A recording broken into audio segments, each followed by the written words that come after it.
Today we're going to show you changing a set of tires on a BMW F650. It's a brand new set of wheels and tires. They were supplied by Hammersley BMW in Virginia. We're going to be using our rim clamp set to hold the wheel. It's an option, along with a couple of our patented spoon bars and a regular tire spoon and a rim protector strip. We've already broken the bead. We've let the air out of the tube, and I am using our extra hand clamps to pre-compress the tire, which is going to make it a lot easier to handle the tire when we flip it over. Our rim clamp set tightens with the screw. We have a protective pad. We'll force the wheel into two of the spool sets.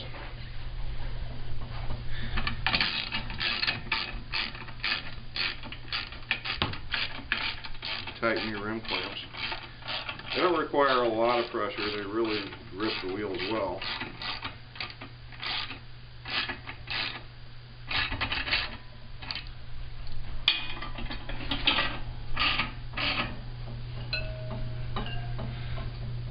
Now that our wheel is secure in here, I have to note that my valve stem is probably not in the best position. You're going to want to move your valve stem over a little bit more.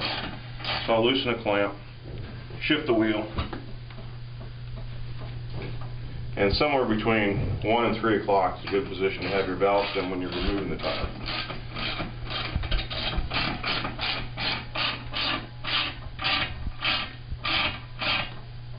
Alright. Now we're going to remove our extra hand clamps, pull the handle and twist the clamp out.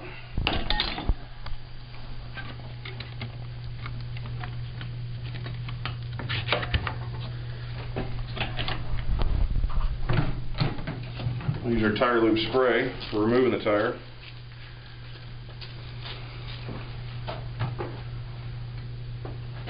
It's not a bad idea to relieve the tire, just as we show in some of our other videos. You can use a clamp. It's going to give you the space that you need on this side to get the bar in.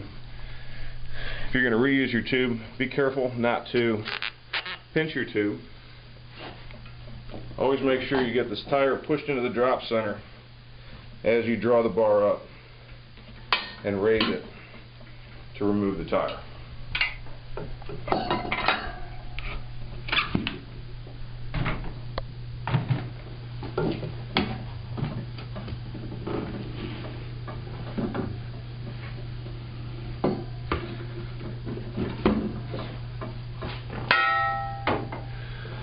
Now what we're going to do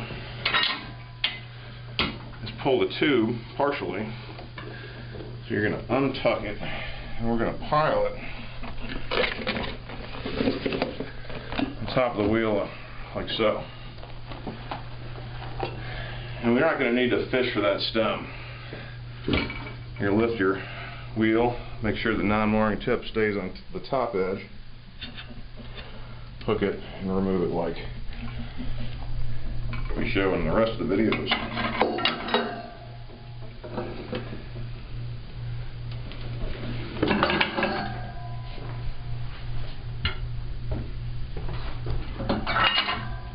Now when you get your new tube and tire, it's recommended that you use a new tube. Not everyone does, but it's going to be a lot easier if you pre-attach your tube on the rim the way we show it. Now to install the new tire, pay attention to the direction and the orientation of the tire and the rim.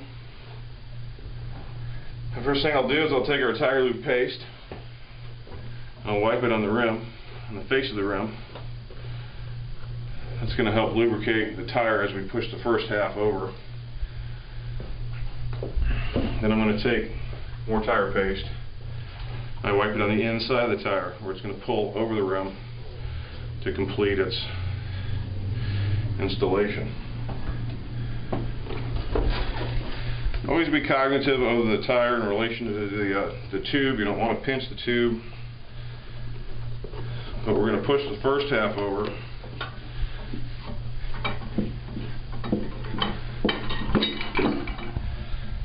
Now we're going to shift the wheel. We're going to use our spoons and spoon bars to install the second half. It's going to be too tight of a fit to use our mount-demount bar. So I'm going to locate the stem over here where we're going to finish this tire off about 11 o'clock. And I'm going to retighten the clamp. Very important to make sure you're aware of where that stem is. If the stem is in the area that the tire needs to be in the drop center, the tire is going to resist movement and you're going to struggle. Now we'll retuck the tube. A lot of people will put baby powder or lubricant inside the tire to help the tire find its position, or find the tube, help the tube find its position. There's a few breaths of air in this tube so that it's not completely collapsed.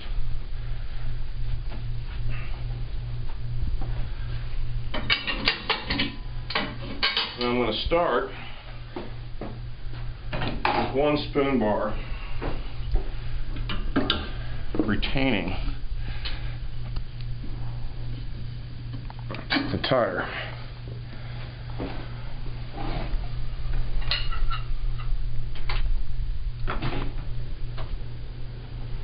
We're going to use a couple more of our spoon bars, a regular tire spoon, and a rim protector. I'm going to start by putting the rim protector on the rim and sliding it to where we're going to finish this tire. And I'm going to take our spoon bars, I'm going to walk around this tire. You have to be sure you keep that tire down in the drop center. You're not going to stretch it. Our spoon bars are nice. They have a built-in rim protector on them. They work well on cruiser tires this way. However, on a dirt tire, they do tend to need to be thinner. That's why we're going to finish this off with a regular tire spoon.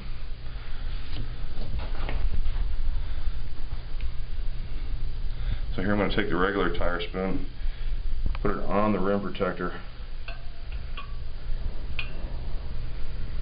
take a small bite, and finish this tire off, being careful not to pinch the tube.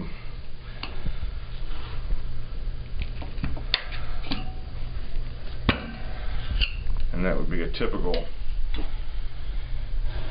dual sport dirt style tire change. You know, air your wheel up, take it out of the clamp, balance it, and you're good to go.